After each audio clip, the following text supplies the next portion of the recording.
자, 기도 말씀이 또 없으시면은 앞으로는 기도도 다들 참여해서 하셔서 이렇게 같이 하고 찬송도 같이 하고 이렇게 살아있는 집회를 할 수 있도록 무뎌진 마음으로 오시지 말고 깨어있는 마음으로 이렇게 살아있는 영을 가지고 오시기 바랍니다. 첫 시간은 제가 잠깐 오늘 창세기 15장 나갈 말씀을 잠깐 나누고, 둘째 시간하고 오후 시간하고는 우리 지체들이 자료는 어제 내가 올려드렸으니까 그거 다 집에서 이렇게 한번 읽어보셨고, 특히 내가 성경을 꼭 찾아서 읽어야 될 그 성경을 올려놨었는데 성경을 부지런히 찾고 읽고 이렇게 하시길 바랍니다. 지난 시간에는 첫 시간이기 때문에 시제들이 어떤 말씀 교제하는 것이 아직 훈련이 안 됐고 그래서 아무 말도 않고 그냥 넘어갔지만, 앞으로는 되도록이면은 말씀을 위주로 해서 성경을 찾고 같이 읽고 거기에 해당되는 그 옆에 보면 다, 그래서 관주 성경을 다 우리가 사서 읽으니까 그 관주가 다 있으니까 같이 찾아서 이 성경을 이렇게 읽어봅시다 이렇게 해서 말씀을 위주로 해서 교제를 나누셔야지 자기 생각을 이렇게 자꾸 얘기를 하고 개인 그 신앙 체험 간증 이런 것들을 많이 하다 보면 그걸 안 할 수는 없어요. 당연히 하기 마련이지만 그걸 많이 하다 보면은 말씀을 추구하는 이제 집회가 되기보다는 잘못하다가는 개인 자랑으로 비춰질 수도 있는 것이고, 또는 또 이제 더 심히 잘못되다 보면은 어떤 지체가 한 말을 받아치는 말로 이렇게 잘못되면은 유익을 얻는 것이 아니라 이게 큰 교회 모임이 해악이 될 수가 있기 때문에 그런 걸 잘 명심하셔서 앞으로는 어떤 지체가 어떤 말씀을 이렇게 증거를 하고 나면은 그 면도 있었었지만, 그 면도 있지만 또 나는 이런 면에도 이렇게도 생각을 해보고 이렇게도 깨달아졌다, 이렇게 겸비한 자세로 말씀들을 같이 나누고, 그래서 서로가 은혜가 되는 집회를 잘 할 수 있도록 말하는 것을 스피치 훈련을 하셔야 돼요. 말하는 훈련이 잘 되셔야 됩니다.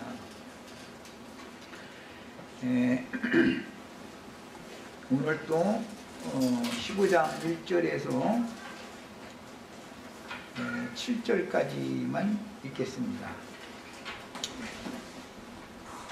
15장 1절에서 7절까지 읽고 같이 첫 시간은 중점을 잡는 말씀을 좀 나누도록 하려고 합니다. 이후에 여호와의 말씀이 환상 중에 아브라함에게 임하여 이르시되, 아브라함아 두려워하지 말라. 나는 네 방패요 너의 지극히 큰 상급이니라. 아브라함이 이르되 주 여호와여 무엇을 내게 주시려 하나이까. 나는 자식이 없사오니 나의 상속자는 이 다메섹 사람 엘리에셀이니이다. 아브라함이 또 이르되 주께서 내게 씨를 주지 아니하셨으니 내 집에서 길린 자가 내 상속자가 될 것이니이다. 여호와의 말씀이 그에게 임하여 이르시되, 그 사람이 네 상속자가 아니라 네 몸에서 날 자가 네 상속자가 되리라 하시고, 그를 이끌고 밖으로 나가 이르시되, 하늘을 우러러 묻 겨울을 셀 수 있나 보라. 또 그에게 이르시되 네 자손이 이와 같으리라.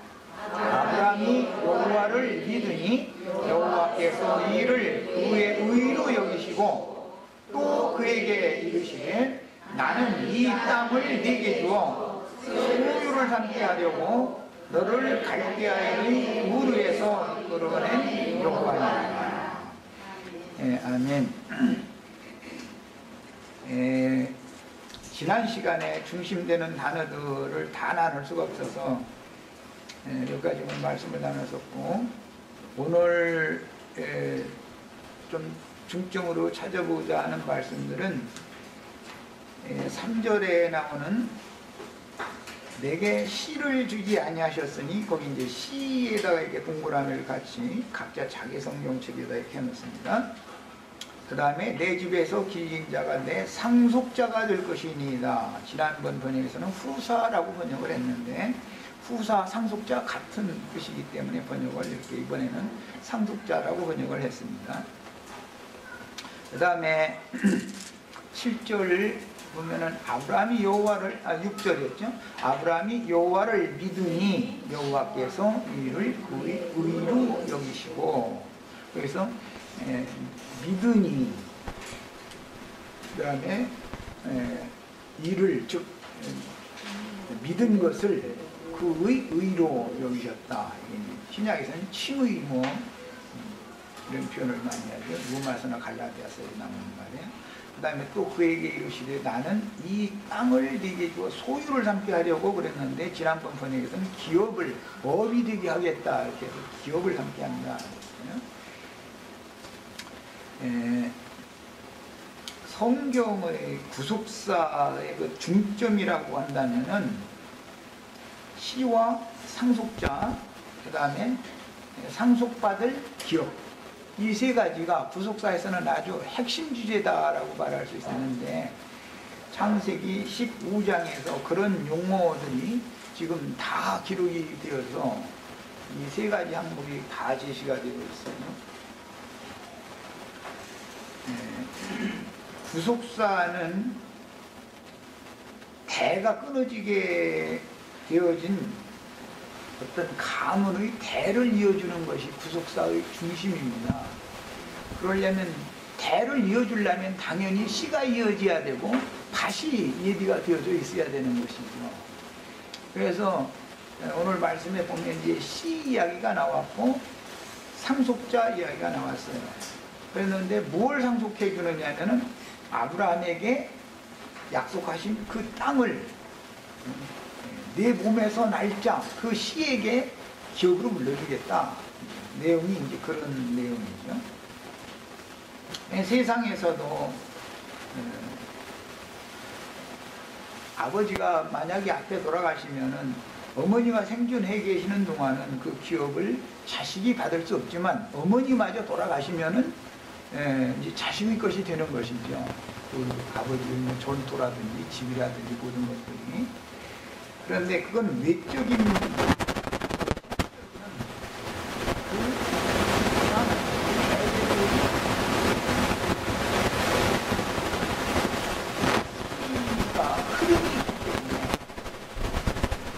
기업이라고 하면은 왕의 가문을 행복하는 아버지가 행복하는 것은 외적인 것이고 실제로는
사람들은 그 셈종 문화를 받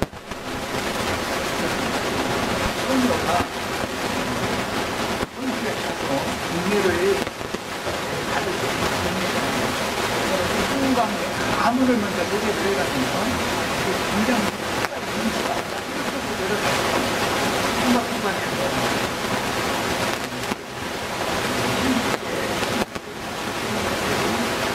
가문을 기계를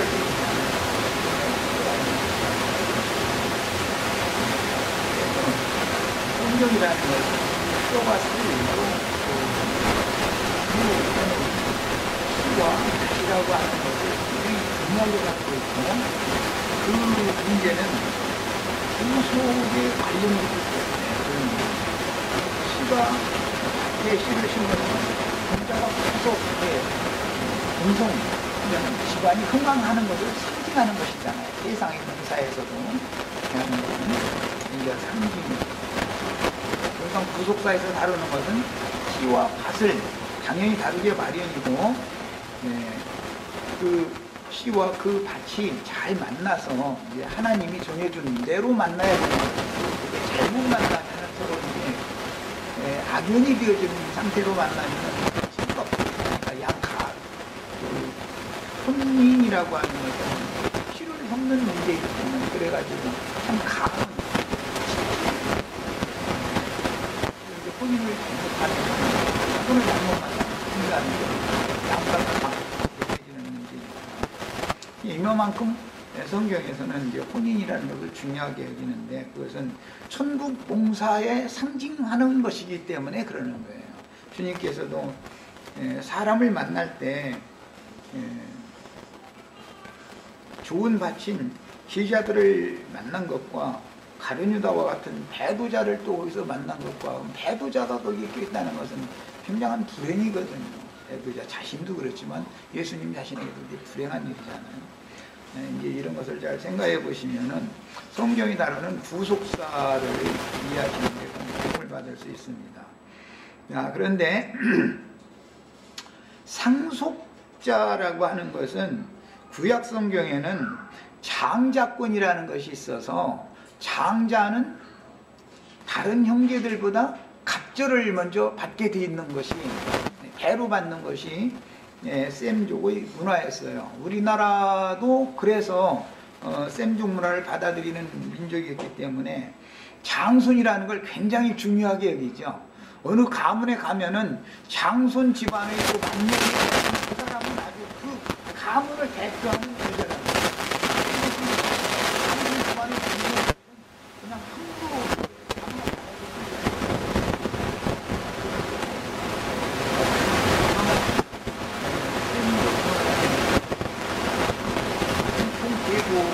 이어가는 가문을 잇는 문제를 중요하게 여겼다. 이것을 잘 생각을 해보시길 바랍니다.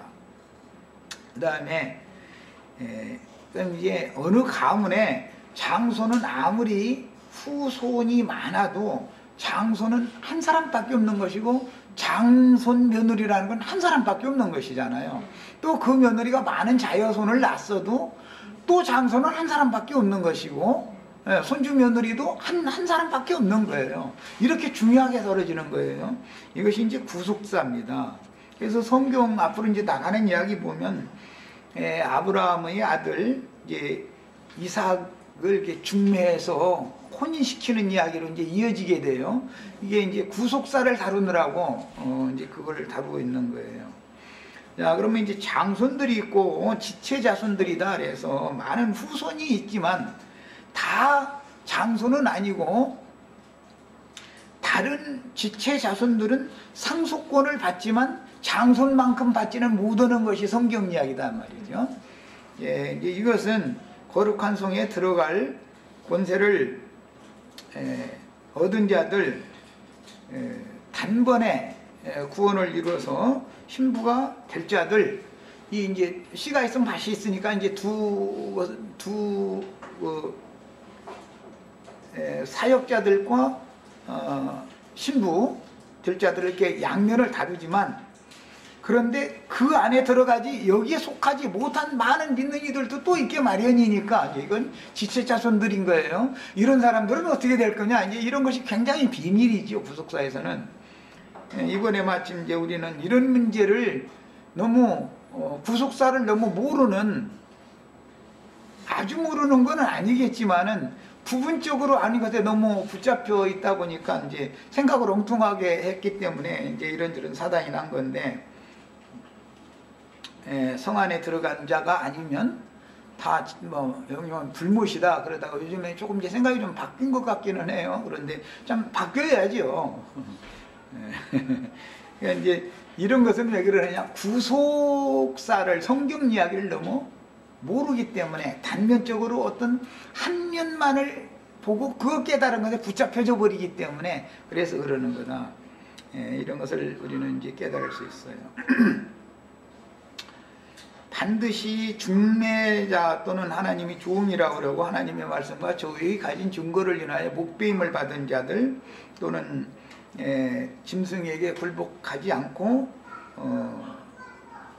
몇지든지 다 죽일 때 거기에 이제 순교자로 수에 가입된 자들, 이런 사람들과 시온산에선 14만 4천이라고 하는 게 남자와 여자를 먼저 다루고 나서 그 다음에는 그 장손 계보에 들어가지 못한 사람들 이야기가 또 나오는데, 이것을 사실은 장손 계보에 들어가지 못한 지체 자손이 수는 더 많은 것이죠. 많은 자손을 낳는데 장손은 하나, 장손 며느리는 하나씩밖에 없으니까 그 뭐 말할 것도 없이 지체 자손의 수가 더 많은 것이지요. 그런데 이것을 너무 모른다. 지금 기독교계가 이런 이야기가 성경 이야기라는 것을 모르는 거죠. 왜 그러냐면 이제 기본적으로 믿는 자 천당, 불신자 지옥, 이제 여기서부터 기인돼서 그런 사상이 믿는 사람들을 이렇게 사로잡고 있기 때문에 아무리 이 질 증거를 해줘도 깨달음이 안 오는 거예요. 그래서 상속자를 여기서는 다르지만 뒤에 가보면은 민족, 열국, 백성이라고 하는 하나님의 백성들도 다른다.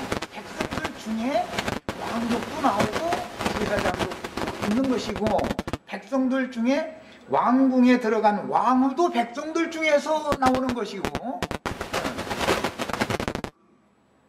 성경 이야기를 어느 단면만 읽어가지고서 잘못 해석하고 잘못 이해를 하고 나서 그 상태를 가지고 다른 사람한테 또 잘못 주지시켜버리면은 성경이 말하고자 하는 그 원대한 큰 틀의 뜻을 왜곡시켜서 전할 수가 있기 때문에 우리는 특히 이제 이런 말씀, 구속사를 다루고 있는 시와 그 다음에 밭과 그 다음에 이런 문제를 다룰 때 함부로 이 성경 이야기를 함부로 해석하고 확정을 그냥 가지고 이렇게 하면 안 되겠다.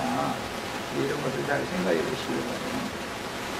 그 다음에는 오늘 말씀에 보면 아브라함이 하나님의 말씀을 이제 믿었는데, 믿으니까 그 믿음을 의로 여기셨다, 이렇게 표현을 했어요. 이건 굉장히 여기 의로 여기시고라고 해준 것은 이게 이제 표현이 굉장히 어려운 표현이에요. 이 단어 자체를 찾아보면은 아브라함이 이것이 의인이 됐다라는 것이 아니라 아브라함이 지금까지 생각하고 있던 옳다고 하던 것이 아니고 아브라함이 이것을 믿은 이 자체를 그것이 옳은 것이다 라고 인정해줬다, 그런 뜻인 거예요. 여기 이제 그래서 믿음의 의를 이제 그 기성교계 칼뱅 신학하는 이제 기성교계에서는 이 믿음의 의, 치의라는 걸 굉장히 중요하게 다루죠. 특히 로마서에서 이제 이 말씀을 이제 다루기 때문에 굉장히 중요하게 다루는데, 아브라함이 이 믿음으로 말미암아서 의인이 됐다라는 표현이 아니고 지금까지 아브라함이 이것이 옳다라고 믿고 있었었는데 하나님의 말씀을 믿으니까 그거 네가 지금까지 옳다 한 것이 옳은 것이 아니고 내 말을 믿는 것이 옳은 것이다 라고 인정해줬다, 그 말인 거예요. 이 말 잘 이해하셔야 돼요. 이게 잘못되어지면은 큰일 나요. 이제 앞으로 아브라함이 믿으면 의인이 된 것이 아니고, 지금까지 아브라함은 자기의 견해가 있고 자기의 생각이 있기 때문에 자기의 그 견해, 자기의 관점을 옳다고 늘 생각하고 살아왔는데, 이번에 드디어 하나님의 말씀이 말씀이니까 옳지, 하나님이 하신 말씀이니까 옳은 거지, 이렇게 이게 믿은 거예요. 이것을 하나님이 인정해줬다, 그런 뜻인 거예요. 설명하기 상당히 어렵지만 잘 이해를, 이 문제를 정확하게 잘 이해를 하셔야 되겠어요. 자, 우선 이제 시에 관한 말씀을 성경을 좀 찾아보겠습니다. 창세기 21장 12절 같이 읽습니다. 창세기 21장 12절, 13절 두 절을 먼저 읽습니다. 하나님이 아브라함에게 이르시되 네 아이나 네 여종으로 말미암아 근심하지 말고. 이 아이는 누구지요? 이스마엘이에요. 네 여종은 누구죠? 네, 하갈이에요. 하갈을 통해서 이스마엘을 먼저 육적 창자를 낳았기 때문에 이제 그 문제를 말한 거예요. 근심하지 말고 사라가 내게 이런 말을 다 들으라. 이삭에게서 나는 자라야. 거기 이제 줄쳐놓습니다. 이삭에게서 나는 자라야 네 씨라 부를 것임이니라 그랬어요. 13절까지 읽습니다. 그러나 여종의 아들도 네 씨니 내가 그로 한 민족을 이루게 하리라. 자, 여기 앞절에서는 이삭에게서 나는 자라고 하는 씨 이야기를 했고, 그 다음에 또 한 씨가 있는데 여종의 아들, 그러니까 이스마엘이라고 하는 사람도 하나의 씨다 이 말이죠. 자, 그러니까 우선 씨가 지금 아브라함으로 말미암은 씨는 종의 아들인 이스마엘이고, 아브라함으로 말미암는 약속의 씨는 이삭이다. 이것을 지금 우선 말씀을 해놓은 거예요. 자, 그런데 씨만 있으면 안 되죠. 밭도 있어야죠. 당연히. 왜냐하면 생육 번성을 시켜야 이제 장손을 낳든 제자손을 낳든 낳아야 되니까. 자, 이번엔 22장 17절을 읽습니다. 22장 17절, 18절 두 절을 또 읽습니다. 22장 내가 네게 큰 복을 주고 네 씨가 크게 번성하여 하늘의 별과 같고 바닷가의 모래와 같게 하리니. 두 씨 이야기를 여기 하고 있죠.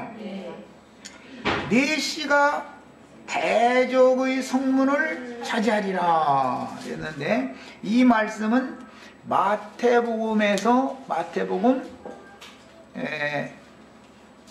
18장 16절 그래서 위에 인용을 하고 있어요.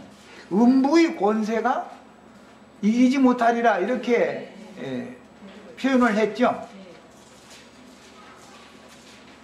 마태복음 16장 18절인가 18장 16절인가 내가 지금 헷갈렸네. 16장 18절에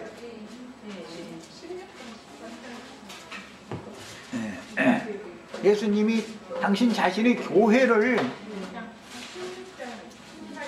16장 18절 교회를 계시한 다음에 음부의 권세가 이기지 못하리라 그랬는데, 구약 성경에서는 대적의 성문을 얻으리라. 이 말씀 그대로를 갖다가 예수님이 신약의 용어로 헬라어로, 히브리어를 헬라어로 이렇게 번역을 해서 적용을 한 거예요. 이게 교회라고 하는 것은 문인데, 어떤 사람에게는 교회가 하늘의 문도 되고 어떠한 교회는 원수의 문도 되죠. 원수의 성문도 되죠. 하늘의 성문이라면 거룩한 성 세르살렘의 성문도 되는 거예요. 교회라는 것은 문이단 말이에요. 교회는. 그런데 어떤 교회는 하늘의 예루살렘 성의 성문도 되는 거고, 어떤 교회는 큰 음녀라고 하는, 많은 물이 앉은 큰 음녀라고 하는 음녀교회 저주의 문도 되는 거예요. 멸망의 문도 되는 거예요. 이게 교회라는 것이 비밀인 것이죠. 그래서 해를 입은 여자 교회를 실행할 거냐, 많은 물이 앉은 큰 음녀라고 하는 여자를 실행할 거냐. 그건 밭이니까 어떤 밭이냐 이 말이에요. 이제 자식을 낳으면은 아버지 어머니 둘이 나를 낳기 때문에 씨도 다루고 밭도 다루고 반드시 후손 이야기를 하면은 양면을 다 다루는 것이 성경이니까 이게 복잡해지고 어려워지는 거예요. 자꾸 이제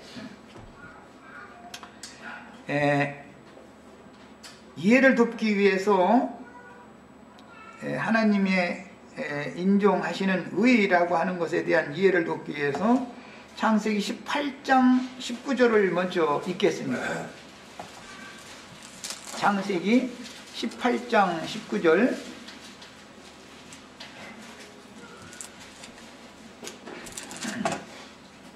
자, 같이 읽습니다.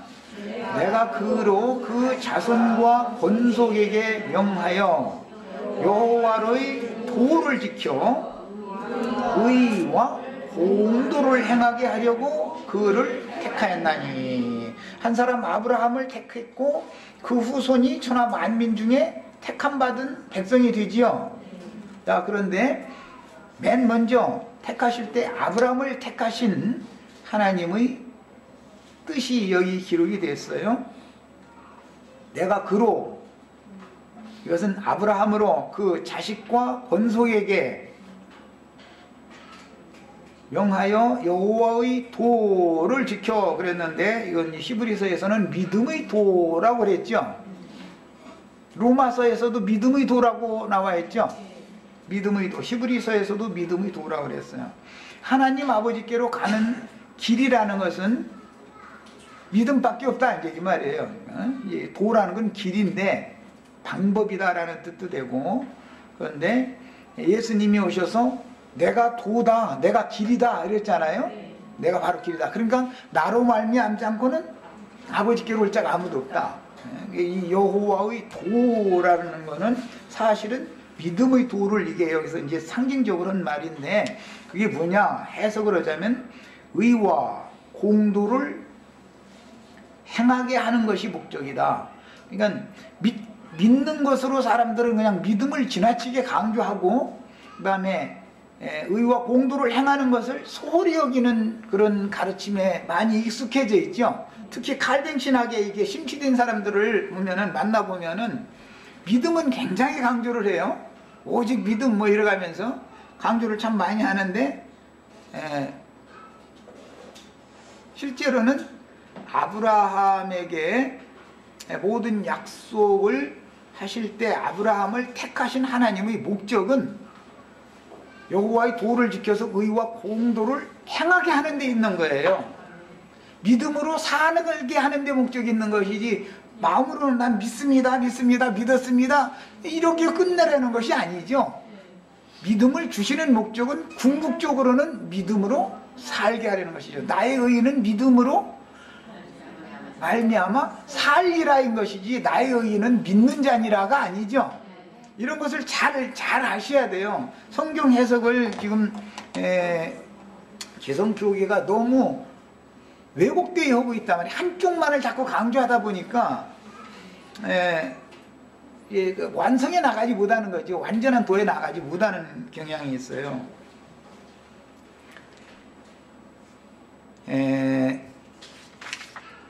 하나님의 보좌라는 것은 하늘에 하나님의 보좌가 있다, 이제 이런 말씀들이 성경에 참 많이 나오는데, 구약 성경에서 몇 절 찾아보겠습니다. 시편 89편 14절을 찾습니다. 믿음의 의, 그 다음에 믿음으로 행하는 것이 의를 이루는 것이다. 이거를 지금 내가 이 단계를 말씀드리니라고 그래요.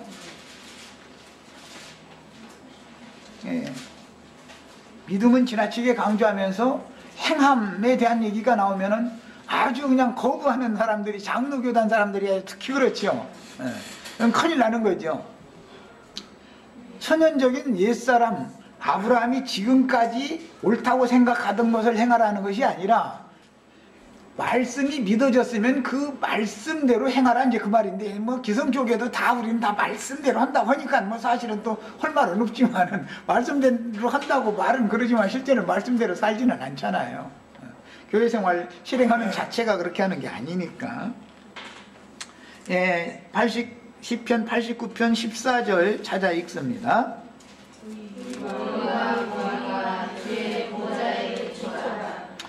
자, 거기 뭐라고 돼 있죠? 의와 공의가 하나님의 보좌의 기초다 했어요. 이것은 하나님의 이제 보좌에 나아가는 기초라는 것은 사실은 이제 믿음으로 말미암는 의가 이루어지는 것을 말하는 것이지만, 구약 성경에 표현을 할 때 하나님의 여호와의 보좌의 기초라고 하는 것은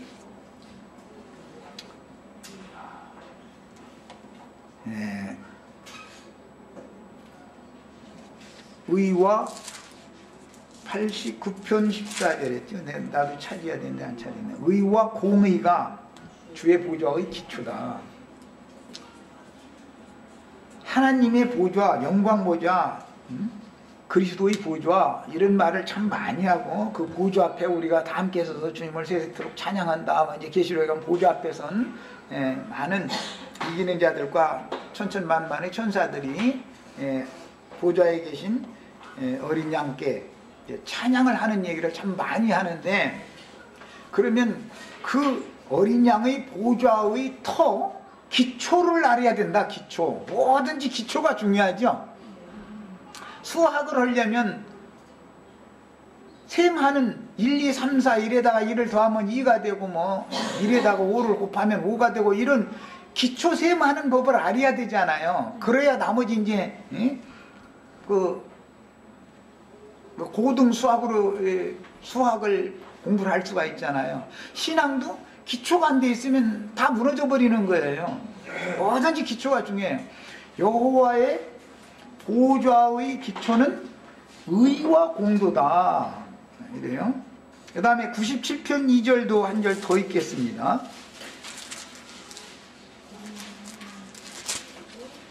97편 2절. 구름과 흑암이 그를 둘렀고 의와 공평이 그의 보좌의 기초로다 그랬어요. 하나님의 의와 공의 또는 공평이 하나님의 보좌의 기초이기 때문에 어린 양의 보좌 앞에 우리가 간다, 또는 거룩한 성 예루살렘에 들어가서 하나님을 찬양하는 자들이 된다, 상속자가 된다, 이런 모든 말들은 하나님의 의와 공의가 내 신앙의 기초가 되어 있어야만 내가 하나님의 영광 앞에 나가는 후사가 된다, 상속자가 될 수 있다, 이걸 말하는 거예요. 그런데 기성교계에서는 믿음을 지나치게 강조하고 하나님의 의를 무시해버리는 경향이 너무 많죠. 모든 면을 바르게 가르쳐야 되는 거예요. 양면을 균형을 잡혀서 하나님의 의를 이루기 위하여 믿음도 부어주시는 것이고 사랑도 하시는 것이고 자비도 베풀어 주시는 것이지, 하나님의 의가 무너져 버린다면, 하나님의 의를 무너뜨리는 것은 마귀가 하나님의 영광 보좌를 넘보고 대적 반역을 일으켰다라는 말은 무슨 뜻이에요? 하나님의 의를 무너뜨렸다, 그 말이단 말이에요. 하나님의 의를 무너뜨렸다. 지금 하는 말을 잘 들으셔야 돼요. 루시엘이라고 하는 천사장이 하나님의 보좌를 무너뜨렸다, 하나님의 보좌를 반역을 했다 이거예요. 하나님의 영광 보좌를 반역했다 이거예요. 그게 무슨 뜻이에요? 하나님의 의를 무너뜨려 버렸다 이 말이에요. 믿음을 지나치게 강조하면 뭐가 되겠어요? 하나님의 의가 무너져 버리는 거예요.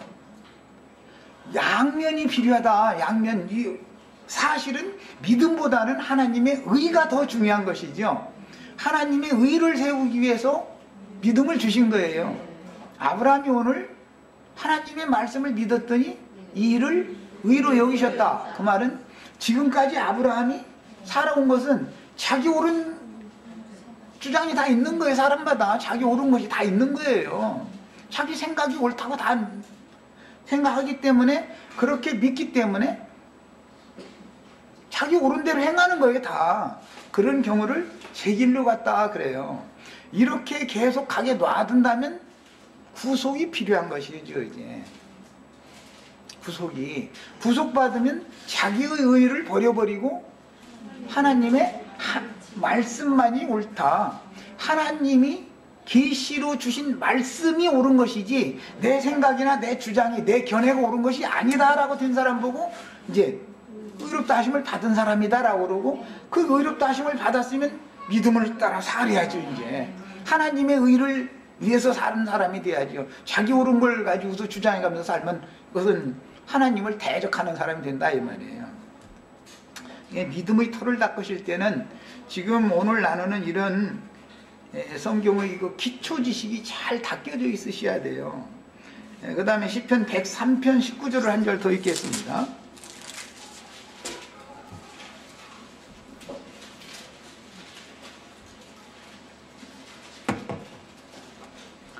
아버지가 자식을 긍휼히 여긴같이 여호와께서는 자기를 경외하는 자를 시편 103편 19절 읽는데 내가 지금 13절을 읽었구나. 19절 여호와께서 그의 보좌를 하늘에 세우시고 그의 왕권으로 만유를 다스리시도다. 여기 보좌라는 말씀이 나왔고 왕권이라는 말씀이 나왔어요. 이 왕권이라는 말은 우주 만물의 절대 주권자께서 그분이 생각하시는 선하시고 의롭다 여기시며 기뻐하시는 뜻을 이루기 위하여 우주 만물과 만상을 경영하시는 걸 말하는 거예요. 이 우주 안에 있는 하늘과 땅과 땅 아래에 있는 모든 것들을 창조하시고 경영하시는 목적은 하나님의 뜻을 이루기 위해서 그분이 절대적인 주권, 왕으로서의 권위를 가지고 우주 만물을 경영하시는 거예요. 이건 이제 신약에 와서는 이런 말씀을 많이들 들었을 거예요. 바실레이아라고 해서 이것은 천국이라고도 우라노스라고 하는 하늘이라는 그 단어에다가 연결해서 합성해서 우라노스 바실레이아라는 말은 천국이라고도 해요. 그 말은 바실레이아라는 말은 왕권이라는 뜻이에요. 통치권, 치리권 그런 뜻이에요. 절대자께서 만유를 치리 다스리는 권위가 바로 만유를 다스리는 그 여호와의 왕권인데 어디에서 다스리냐면은 여호와께서 그의 보좌를 하늘에 세우셨다 그랬어요. 그래서 하늘은 나의 보좌요 이사야 선지자가 그래서 이렇게 말을 하는 거예요. 자, 하늘은 나의 보좌의 땅은 나의 발등상이다 이런 이제 표현이 나오는데 보좌를 하늘에 세우셨다 이 말은 보좌를 세우셨다라는 말은 하나님의 보좌의 기초는 하나님의 의의 터 위에 세워지는 것이다 이 말이에요. 그러므로 우리는 지금은 믿음으로 말미암아 의롭다 하심을 받은 사람들이 하나님의 의에 이르는 것을 추구하는 거예요. 이제 믿음으로 먼저는 의롭다 하심을 받아야죠. 이 말은 아까 이미 설명했어요. 사람의 관념, 사람의 개념, 인식, 인지한 바, 자기가 갖고 있는 거 이런 정신세계 이것을 다 옳다고 생각하는 거예요. 그것은 뭐냐? 그 판단은 각 사람의 양심인 거예요. 양심이 그걸 판단해 주죠. 그러나 예수님의 양심이 절대적인 모든 만물 보좌의 기초가 되는 것이지 그것이 하나님의 의를 이루는 것이지 각 사람의 인간의 양심이라는 것은 절대권이 있는 것이 아니다. 이것을 기본적으로 배워야 되는 거예요. 이것이 되어 있지 않은 사람은 사실은 믿는 사람이 아니죠. 자기 양심의 판단이 자기 주장이 제일 옳다고 계속 세우는 사람은 예수를 믿는 사람이 아니죠. 사람은. 이제 이런 기본 개념 나를 부인하지 않으면 예수가 주권자가 될 수가 없기 때문에 이 문제를 신앙의 터에서는 제일 중요하게 다루셔야 됩니다. 지금은 믿음으로 말미암아서 의롭다 하심을 받은 형제 자매님들이 온전한 구원을 이룬다 즉 믿음으로 사는 사람이 되면 사람이 이제 이 생 너머에 가서는 의의 거하는 바 새하늘과 새 땅을 유업으로 받는 것이다 이 말이야. 지금 우리는 의의 거하는 바 새하늘과 새 땅을 바라고 믿는 거죠. 새하늘 의의 거하는 바 새하늘과 새 땅 하나님의 의가 실현되어지는 아브라함에게 아까 창세기 28장에서 의와 공도를 행하는 자들에게 기업을 준다 그랬는데, 그것은 믿음을 따라 사는 사람에게 기업을 준다 이제 이 말인데, 그 기업은 의의 거하는 바 새하늘과 새 땅이 나의 유업이 된다 이 말인 거예요. 자, 이것이 하나님 나라인 것이고, 이것이 분명해진 사람에게는 장차 오는 세상의 만국을 철장으로 다스리는 권위를 맡긴다 말이에요. 왕권을 맡긴다 이 말이에요. 주신다. 성경이 말하고자 하는 이런 그 전체적인 믿음 이야기를 하고 믿음의 의 이야기를 하면 이 전체적인 윤곽을 가지고 신앙이 출발을 하는 거예요. 누구든지 이것이 되어 있어야 되는 거예요. 이것이 안 된 상태로 그냥 왔다 갔다 많은 말도 듣고 이렇게 난 믿었다 믿습니다 하고 믿을 순간 믿음으로 구원받았고 이런 얘기 백날에 잘못하다가는 공풍선과 같은 그런 신앙이 돼버리면은 그 세계를 맞췄을 때 그리스도의 심판대 앞에서는 모든 것을 진리대로 판단을 하는 건데 그 신앙을 인정받지 못하면 아무것도 아닌 것이죠. 이런 것을 이 시간에 잘 한번 생각을 해보셔야 되겠어요. 더 읽을 말씀은 로마서 3장 21절에서 31절 사이를 이제 읽겠습니다. 지금 큰 윤곽을 말씀드린 것에 대해서 구체적인 설명이 거기에 나오기 때문에 로마서 우선 3장 21절에서 31절 사이를 같이 읽겠습니다.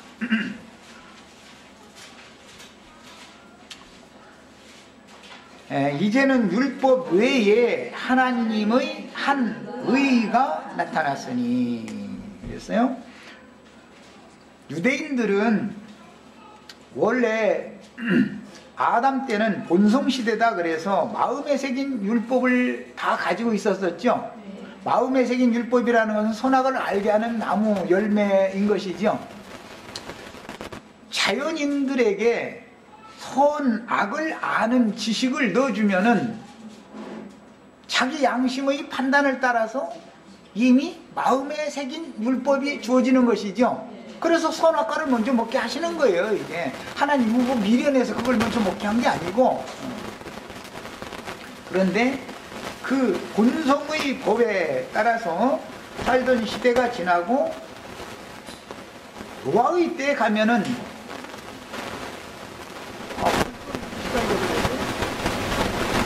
노아의 때 가면은 모든 사람이 자기 본성의 법을 거슬렸다 이거예요. 양심을 초경하면서 살았다 이거예요. 그러니까 쓸어버렸어요. 노아의 때 홍수 때. 그러나 한 사람 노아에게는 은혜가 있었다. 그래서 이제 남은 자는 은혜를 입은 자만 남겨지게 된다라는 이제 시대의 전환이 오는 거예요. 무슨 뭐 시간이 됐으면 여기까지만 하고 뭐 약속대로 이제 다음 시간에 우리 지체들이